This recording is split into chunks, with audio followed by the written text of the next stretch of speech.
Hey everyone, and welcome to today's video.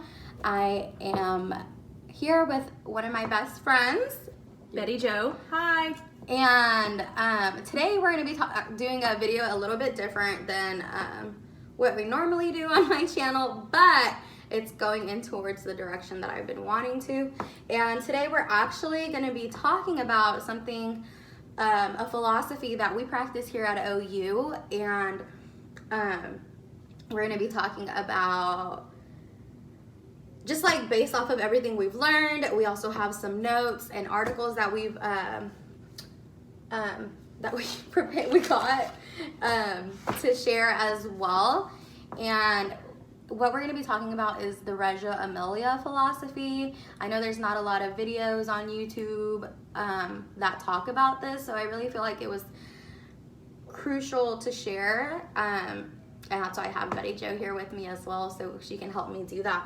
And we're gonna just be talking about the impact it has had on education, because, you know, honestly, Reggio Emilia is the Reggio Emilia philosophy. I don't know for you, but it's one of the first times that I've ever heard about it when I started this program, because it's not something that you typically see in education. Personally, for me, like, I never saw it growing up, and a lot of schools aren't that way. So we're lucky to have at least two here in Tulsa that practice this approach. So do you want to go ahead and start? We will be looking at our notes here and there, because it's a lot. It's a lot of information. It's a lot to talk about. Well, I know we've been practicing the Reggio Emilia approach here at the University of Oklahoma. So when I mention the Reggio Emilia approach, which is different than the philosophy, what comes to mind? So for the approach, first, obviously the philosophy is behind that. Right. And I first want to address how it came about. And I think, I believe it started in Italy, in a little town close to Reggio Emilia. I believe it was called Viacello. And the founder of this philosophy was actually Loris Malaguzzi. I'll probably refer to him as just Malaguzzi because I'm not sure if I say his first name correctly, but I know that he was one of the founders, and he really believes that children, his philosophy is about children being viewed as individuals who are curious about their world and have this powerful potential to learn from all that surrounds them. And I really think that's one of the, it's a great way to view children, because honestly, children are so capable of showing you so much if you just allow them to, and you surround them in an environment where, you know, it provides for that. But I also know there are multiple aspects of the approach, yes, that, you know, are reflected of his philosophy. Is there anything you want to address about the Sure. 4 principles of the Reggio Emilia approach is the emergent curriculum, in-depth projects, collaboration, and the representation of development. We can go ahead and break that down into, there are 3 teachers in a child's life. You've got the role of the parent, the role of the teacher, and then the environment as a 3rd teacher. So those are the things we're going to focus on today that I'll focus on. The role of the teacher is one of the most important passions, I guess I would say, that I would have, because there is a misconception that when a teacher is in a classroom that they're supposed to be standing up in front of a room giving kids direction. That does not help the child gain insight. You know, when they're learning from play, you get to observe them. So the role of the teacher is more of a co-constructor, being that nurturing person and a guide that helps problem solve. They're also researchers. It's not just the children doing the work. You're down there right beside them as a teacher. Yes. And then learning how to documentate. Documenting is important in the environment. How do we do that? We'll talk about that when we talk about the environment as a 3rd teacher. And then advocating for children, that is the most important. Bringing that community inside the classroom, community members in, and showing them the documentation and bringing the parents into the classroom. I know in some districts here locally where we're at, the districts don't even let the parents into the classroom, and I see that as a problem. I do too. So can you tell us a little more about the role of a parent? Do you have anything to say about that? Yeah, just like touching back on and expanding on that collaboration piece, like I feel like parents are the number one people that you need to, like, teachers should collaborate with. And I know, like you mentioned, it's hard for some teachers because of, you know, districts not allowing parents to come in, which, you know, I feel like should definitely be changed, because like you said, the first teacher of a child is their parent, and the teacher and the parent need to have one of the greatest relationships Absolutely. for that child. And I also want to address that, like, not necessarily, like, parent involvement not necessarily is just having the parent in the classroom. Parent involvement goes way beyond that. Like, they don't necessarily have to be in the classroom for it to be considered that they're involved in the child. If they're asking the child what they've learned in school, what they did today, and they're having those discussions about what's going on in their home, in their school at home, then that's parent involvement. Like, they don't necessarily have to be in the classroom. And I know it's hard sometimes for teachers to get a hold of parents, but I think, you know, just constantly trying to reach out to them by calling or texting, email, doing home visits whenever possible. And then not only that, but I know in the Reggio Emilia philosophy, they have something called, like, Today We, or This Week We, or, you know, which goes back into that documentation that you're going to discuss, that we're going to discuss a little bit later. But you know, you can just send or This Week We, or, you know, if it's too time consuming, you know, maybe just make one for the month and address, like, include things that they've learned and done throughout that month. And everything should be about the child, and just, like, pictures of them, and just, like, what they've done, and just send those home for parents to see and to be able to collaborate. Because I feel like parents a lot of the times feel like they don't know what's going on in the classroom nowadays. You know, with this philosophy, especially with this approach, it's definitely different than the traditional, what they've grown up with. So, you know, with, like, you know, worksheets and things like that, you can't really discuss, like, the parents don't know what to talk about with them. So definitely to address the teacher situation, saying it's too hard, it's too time consuming of documentation. Yes. I wouldn't say it's too time consuming. You know, we have the benefit of today, a lot of apps are out there. The Remind Me app, there's GroupMe apps that have privacy built into them, like where you can just, if you are properly documenting and taking these notes and observation, then you can just send those pictures directly to them a couple a day. Just let those reassure those parents. That also draws the parents into the classroom as well. They will be more apt to make contact with you. So yeah, so you want to go on into the environment. What do you have to say about the environment as the third teacher? So I think that's definitely a great thing that, you know, Lori Malaguzzi addressed, because, you know, I, growing up, never thought about how much the impact of a class, like how much the classroom environment has an impact on the child. You know, that's what we want our main focus to be for this video specifically. And I think it's definitely important to create an environment where, you know, a child feels safe, and, you know, they're also, like, engaged, and they're able to investigate, and, you know, have this, like, urge to, you know, want to learn and want to what was it, like, construct, or just engage in it. And so it'll be easy to, let's start off by talking about what the room does not look like. A lot of times teachers at the beginning of the year, they go to the local craft store and they buy those borders and those bright colors, and they want to paint their walls the red and blue and yellow, and that is actually overstimulating. When we talk about studying the approach, they need a more calming environment that is so overstimulating to them, which makes them anxious inside. And through our studies here at OU, we have seen that actually occur a student walking into a traditional classroom versus a student walking into a Reggio Emilia environment. Do you want to expand on that? Yes. So I know, addressing with the bright colors and, having all this, like, it does look cute. And we're not going, like, I think as teachers, we need to be mindful and remember, like, we're not, a Reggio classroom can also be cute, but, it sure can. I feel like the teacher, when decorating their classroom or when they're, doing all of this, they are thinking of themselves, not necessarily like what they like, and not necessarily the child. And you're right, it overstimulates them. And, I never would have guessed that until we started going here at OU and being able to see that.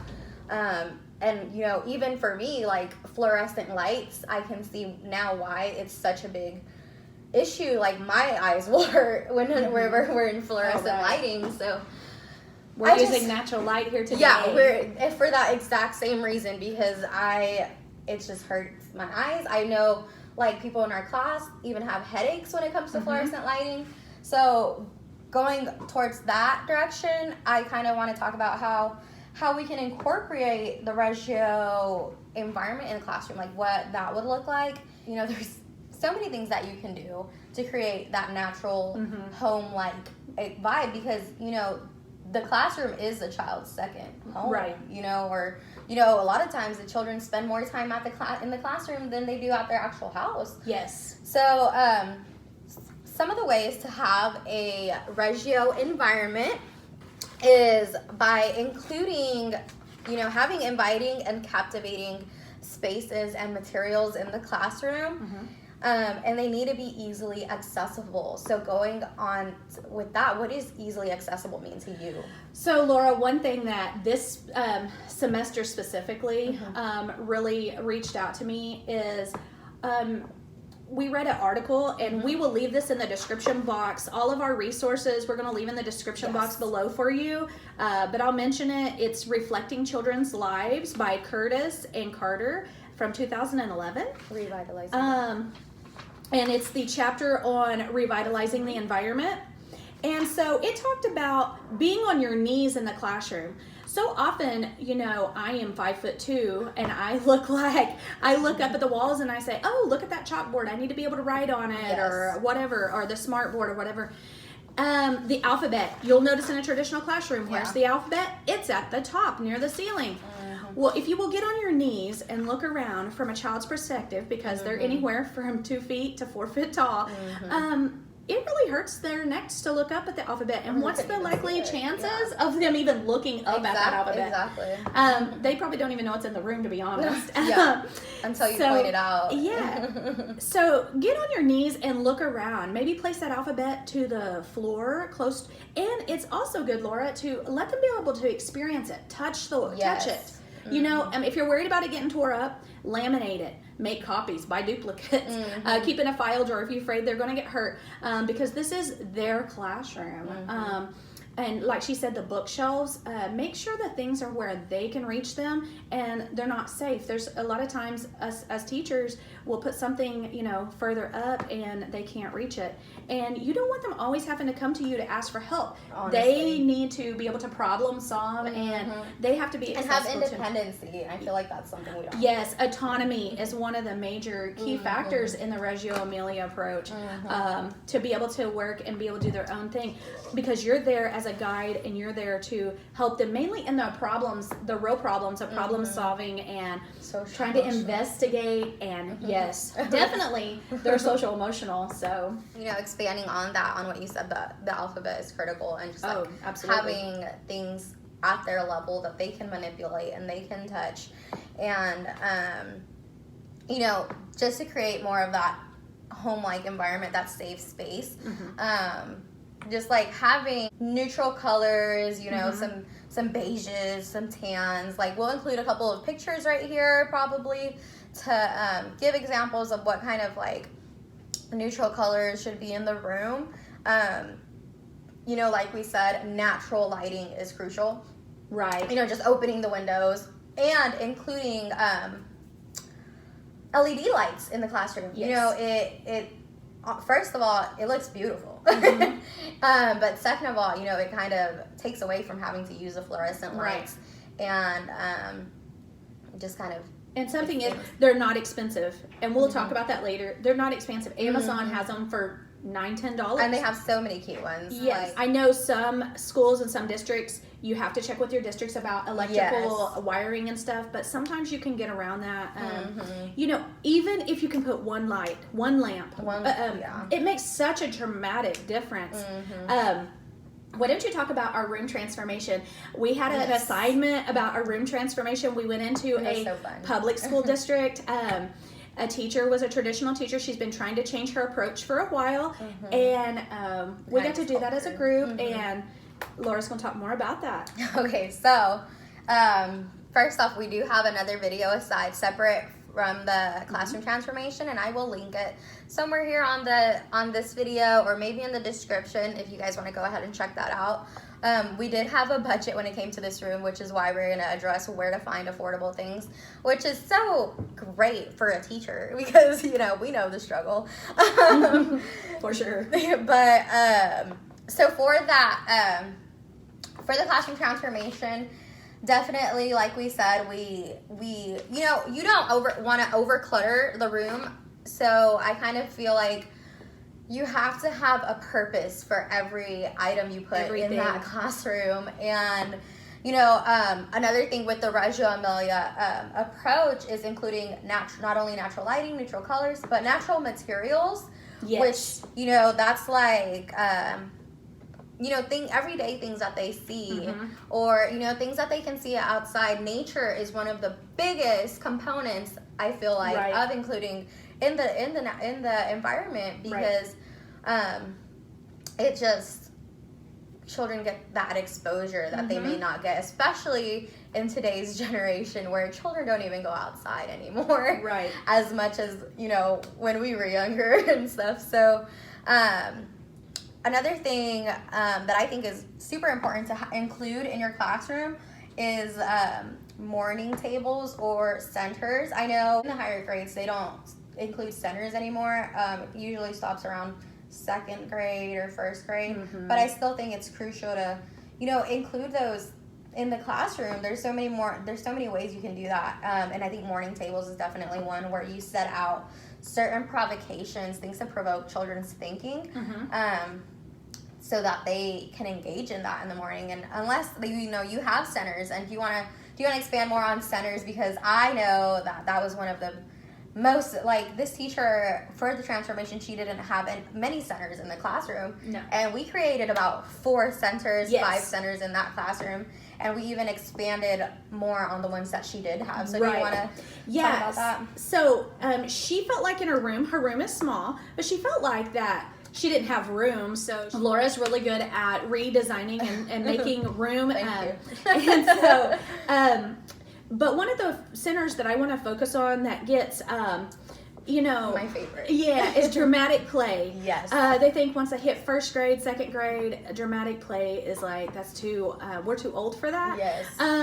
Not really. Exactly. They still need the social, emotional, and imagination. Yes, imagination. Another thing is you're getting into, especially second and third grade, kids are going to start learning how to cook simple things. And dramatic play is all about a stove, a refrigerator. We learned just last night in math class about fractions, how important fractions are. It's good to have those measuring cups and the liquid measures, the solid measures, the measuring spoons.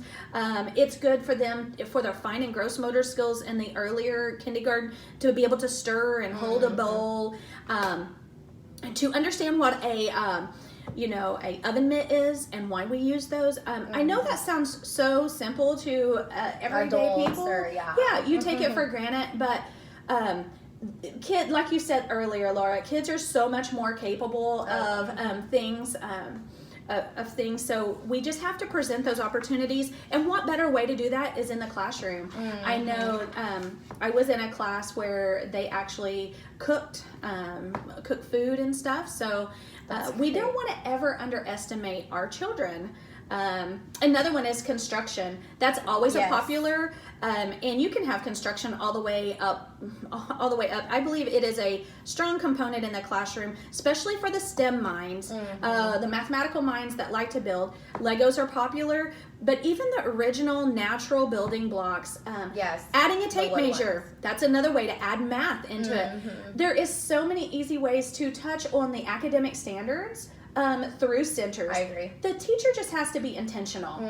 And that's kind of what we're talking about today, just the intentionality. Yes. So- and you can include literacy in every single center. You include Every center. books that, you know, relate to what they're doing in the classroom. And even like focusing on dramatic play, dramatic play doesn't necessarily just have to be, you know, a home, like a little kitchen No. thing. Like you can change it into so many things. Like I think it was an article that we read where they changed it into a chapter in one of our books where they challenged, like, this teacher, it was her first time trying to be constructivist in the classroom, and you know she wanted to take on one of the projects, and but she didn't know how to do that.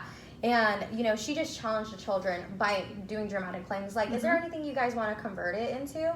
And they dedicated like a whole month changing that dramatic play, allowing the children to think of what they want to do. And I think they decided on building a castle or something like that. Yeah. No, a tower. I think it was a tower. Okay. Which, you know, you've done That was my towers. project approach. Yes. So they actually made it. No, it was a castle, but they included a tower because, you know, castles have towers. But they, you know, they brought in things from home. They, you know, made it look like a castle. wow. They talked about princesses. They talked about knights, and they just included like picture books and informational books about castles and towers and things like that. So I think it's just so easy to, like, not easy, but like it's like you're capable of doing it as a teacher, Right. And you know you just have to think about what is best for the children. And I know I definitely, like, to all the teachers out there, I know it is so hard to do this with curriculum. It is. But there are ways to incorporate, like, use the Reggio Emilia philosophy and take components of the curriculum, just kind of combine them. Right. Well, what about theatrical reading? That is something in an older classroom, 2nd and 3rd grade. A lot of children like theatrical reading. You can make a dramatic center out of nothing but theatrical reading. That brings in the literacy component. Also, in the primary grades, we still deal with social emotional as teachers a lot. The theatrical reading and stuff, that is a good way to problem solve. It's a good way to bring in that social emotional component, and collaboration. I don't want to forget that. That is one of the principles of collaborating. So another thing is Laura talked about the loose parts and bringing that That's nature the into loose parts. outdoors. I feel like you know a little bit more than that. The loose parts, it can be anything, literally. So a friend of mine and I went to Oklahoma City, and I know you guys, your big metropolitan cities, you'll have to look this up. We had a landfill day, and it's where a lot of construction people bring their remnants, like carpet squares, leftover sample tiles, just all kinds of samples and stuff. And we use them in our construction. We use them for art in our art atelier. Carpet squares are a perfect flexible seating in the classroom. And I was trying to think, like, nuts and bolts, if you are doing a STEM activity, you can put that in your construction area. She said bringing the outdoors in. I know that in the fall we did some STEM activities with leaves, gathering acorns, pine cones. Pine cones are great. What are they called, where they put the branches all together?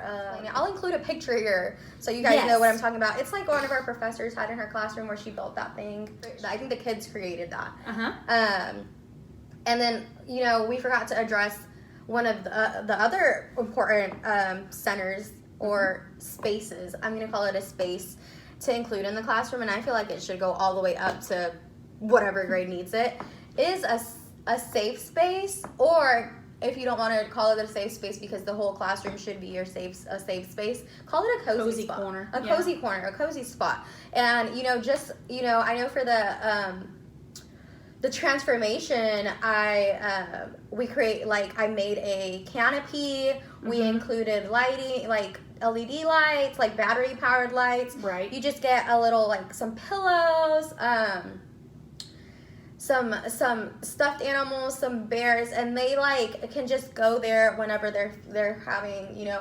Do not use it as a timeout. I will say that. No. Do not use it as a timeout. Children should have the choice to go there if they're feeling sad, if they're feeling mad, if they need to deal with that. And then whenever you do see a child there, then, you know, you can go and talk to them. Yes, you need to go and talk to them and go, you know, help them go and talk about their emotions, because, you know, it definitely helps with self-regulation. Yes. And what that can look like actually in an older classroom. I use a big pet bed. They're cheap. You can find them sometimes at Ross. I think we found ours for about $20. Even in an older classroom, having that space. I know that we make sensory bottles with oil and glitter. Sometimes some children need that stimulation of just having that minute or two. Also, it gives you that time to build a relationship with that child, because you don't know socially and emotionally what what they went through that morning. I agree. Because a lot of times in primary grades, we don't see the parents. I know for the earlier, the parents drop them off, but you can tell as a teacher, you have that, you see it. It's good to give them that time. I agree. And going back to, you know, you mentioned Ross. Let's talk about the affordable items. Yes. So for like you said, the land field, everything you got there was free. Everything was free. So I think also, you know, I went to Goodwill for a lot of the things, and I found so many things, lampshades and all kinds of stuff there. Not only that, going to garage sales, asking just, you know, Facebook Market, asking people if they, like, don't need, like, you know, wooden crates or just you know, people or table spools and stuff like that. I know a lot of people will donate those, or if I know a couple of our classmates went to Lowe's and they donated a couple of items that they're no longer using, like wood and things like that. So it's definitely, you know, you can find these affordable items just anywhere. Like, you can include anything, but definitely will say the thrift stores are your best friend when it comes to finding things for your classroom. And, you know, I found a lot of good stuff at Ross as well, so, and Dollar Tree. Social media also is a great place. Get on Facebook. Don't be afraid to ask. I felt uncomfortable at first being a new teacher, but you would be so surprised the connections that Facebook has. Facebook Marketplace.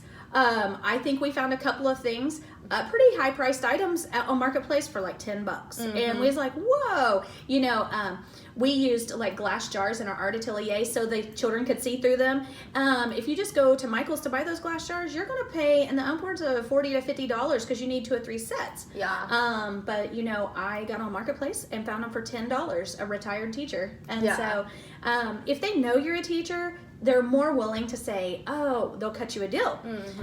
So don't be afraid to ask. Also here, if you're in the local area, Tulsa area, we have the Howe Foundation. I think it's kind of like a thrift store. And then you have Habitat for Humanity. It's another one here in Tulsa that we have. They also have things like big picture frames and stuff to let's talk about documentation. You want to present that documentation in a well-designed manner, and like I use picture frames, you know, you can go buy them and they might be a little worn or ugly, but throw some fresh paint on them. Sand them down. Like, and when I say fresh paint, I don't mean bright yellow or green or blue. Some neutral color. So Laura, let's talk about documentation. Let's talk about that, because that is one of the biggest components. One of it, yes. And it ties back into the role of the teacher. And, you know, one thing that goes with documentation is observation. You need to observe your children. That's why we mentioned earlier to give them those opportunities to show you what they know. And, you know, doing that in a play-based environment is definitely one of the most easiest way to be able to see that. But yeah, so you have to observe these children, observe them at all times, interview them, like ask them questions like, oh, what are you making? What are you doing? Like, tell me, not even necessarily like what, but tell me about, you know, what you're building. Tell me about what you're drawing. And just, documentation, there's so many things of ways you can assess a child. There's checklists. There is anecdotal notes, which is our best friend, even though it's the hardest thing. But you get to capture everything that child says. And, like you said, pictures. That is one of the most important ways. And once again, you can send those home. Yes. You can send those to parents. And, taking pictures of what that child's doing that moment, and then writing out what they're doing, like what's it called, labeling it maybe, or putting a caption or something. Just simply carrying Post-it notes around, like in your pocket. Dresses with pockets are your best friend. Or I heard a friend last night talking about an apron. Put an apron on with a pen, a pen and a Post-it note in it. And we say Post-it notes because they're easy to stick on in a binder later. I know one of the ways that I saw my placement teacher document is she had a divider for every child, and she would just go at the end of the day and snap those Post-it notes in, and then later she would enter them in or do what she needs to do for her administration or whatever. But I do agree, checklists are great. I like the open-ended questions. Open-ended questions are very important to documentation. How did you build that? Why did you build that? And giving them the opportunity, and don't be afraid to ask. They know. Honestly, don't be afraid to say, I don't know, then as a teacher, just go research it out and then say, hey, you asked me about this the other day, so let's talk about it. And there we go back to the problem solving and collaboration again. So hanging the documentation. And then we have seen documentation in mobiles up above, like the light table. They have documentation written. The Mod Podge stuff, gluing it on and making a mobile of them. We saw picture frames on the wall. Out in the hallways, that is a great way. Rather than doing crafts, So if we're going to do Pumpkin Day or wherever we're going to, give them a blank sheet of paper and let them see what they can do, or let them explore. Bring in a bunch of pumpkins. Like if you sticking to that pumpkin theme, bring in a bunch of pumpkins. Let them draw it. Let them figure out. Let them cut it open. Let them figure out. Investigate and experiment with that, and then you can share that out in the in the hallway. And not only that, sharing it in the hallway, it lets other teachers see what you're doing in the classroom, and parents. And once again, that's another way to get parents interested and to see what their children are learning and doing in the classroom. As a teacher, don't look for perfection. That is something that we have struggled with. But it's changed my heart a little bit, because my placement this semester has been with a Reggio approach, and in a very traditional school, and she's done a great job. And I brought pumpkins up because Laura, what I saw, she brought pumpkins of all different shapes, size, even colors. We have white pumpkins, and there's children that didn't even know that there was white pumpkins out there. And so she gave them those opportunities to cut them open. I got to be there the day that they actually did jack-o'-lanterns. But something else she did was she's let them decay, and she's let them break down. And she's also documenting that some of these children have never seen mold before, and it opened up a whole new science related project. So this project, this Reggio Emilia approach, can just go on and on and on for as long as it needs to, until the kids are over it, until they're ready for something else. And to be honest, we have seen projects that they're over interested for a little bit, and then they're ready to move on, and that's completely fine. It's okay. You can't get upset about that. It's just okay, well, just follow their lead. And going back and addressing that children have never seen white pumpkins, I think that's one of the biggest reasons why exposure and experiences is so important in the classroom. And that's what Reggio Emilia is all about when it comes to projects, and just providing provocations and stimulating these children in their environment. Talk about your provocation with your project approach with the food. Okay, so for one of my project approaches, so I brought in, at my placement, different vegetables and different fruit for children. Ours was on rabbits, so they had a pet rabbit in the classroom, and we you know, I provided the opportunity for them to taste the different fruits and veggies, and you know, give one to the rabbit and see what they like, and kind of make that comparison. But when it comes to exposure, I had some children that had never ever tried any of the fruits and veggies that I've brought, or haven't seen some of them, or haven't tried another different types, and all of them were so open to trying the different types. Even if, like, I had kids that were like, oh, I don't like tomatoes, or oh, I don't like spinach, but I'll try it, and then they would try it, and then it's just like, just giving them that exposure, like, it makes them feel comfortable, and they were just so excited. And you know, just seeing that, it just, I don't know, it just like hits you. Right. it does. And then going back to the documentation, she could snap pictures of that. Oh, and I did. Send those to the parents, and the parents are like, they don't eat tomatoes, but they did today. Yeah. You know, they were interested today. Or even if they liked one of the fruit, like the blueberries, or they liked the apples, maybe the parent will try and go buy some to have at home now, you know? Exactly. Yeah. So it's just bringing that within the classroom. Although it was about the rabbit that day, it was for the children. Anyways, to wrap this conversation up, it is a lot. It is so much, and we didn't even touch on everything. Because there's just so much we want to talk about, and there's just so much we want to share. And you know, if you have any questions, go ahead and comment that down below. Definitely. And we will try our hardest to get back to you and address those questions that you may have, or even create a whole different video for them, because there's just so much about this. And you know, definitely I will give I don't know, kudos to teachers that do incorporate the traditional and the Reggio, because I know that it's so hard to try and do this approach with all of the requirements when it comes to a public school or a traditional classroom. And we're not knocking traditional classrooms. Oh no, absolutely not. You know, we grew up in that environment, but after being exposed to this and doing research and,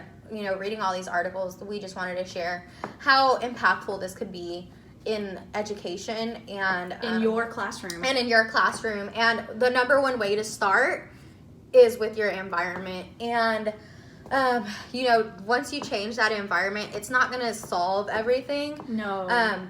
But it will create that space. Like for our transformation, the children were so excited. Oh, yes. And it will create that more calming space and engage children.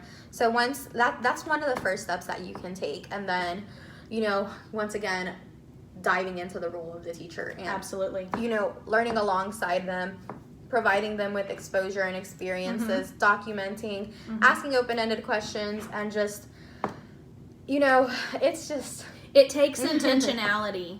Yes. You have to have a passion and a desire to do it. Yes. It takes an intentionality. It can be done. It can, for sure. So, anyways, we hope you guys liked this video. Yes. Thank you so much for, you know, tuning in with us. And like I said, if you have any questions, we'll go ahead and comment that below and we'll get back to you. All of the sources, the resources that we've used to find out, there's so many that came from our own experiences and what we've learned, but some of the resources that we've used for this video, I will link down in the description box. Hope you guys like this video. Thanks, bye. Bye.